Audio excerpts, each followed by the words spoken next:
বাসা থেকে যখন বের হয়ে আসছি তখন আমি দেখি যে থানার সামনে অনেকগুলো অটো এবং অনেক লোকজন। তো আমি ভিতরে ঢুকলাম, দেখলাম যে অনেক আছে, অনেক হুজুরেরা আছে, অনেক মহিলারা আছে। তো অনেক সময় ধরে আমি দেখতেছিলাম, কিন্তু দেখার পরে দেখলাম যে থানায় সেখানে পুলিশ আছে, সুশৃঙ্খলভাবে মানে দেয়া শুরু হয়েছিল। 30-40টা বা মাদ্রাসাকে তারা এতিমখানায় দিয়েছে।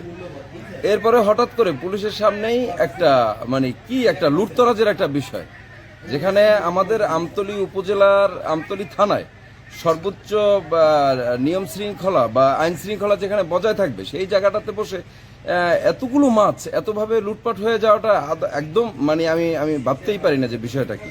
হ্যাঁ, প্রশাসনের লোক, পোশাকধারী লোক উপস্থিত ছিল এবং জনগণ তো ছিলই। যদি প্রশাসনের লোকজন ইচ্ছা করতো তাহলে সুশৃঙ্খলভাবেই তারা এটা সমাপ্তি করতে পারতো। এবং আমার ধারণা যে পরিমাণ মাছ ছিল আপনারা দেখেছেন যে তাতে সবাইকেই তারা সুন্দরভাবে দিতে পারতো।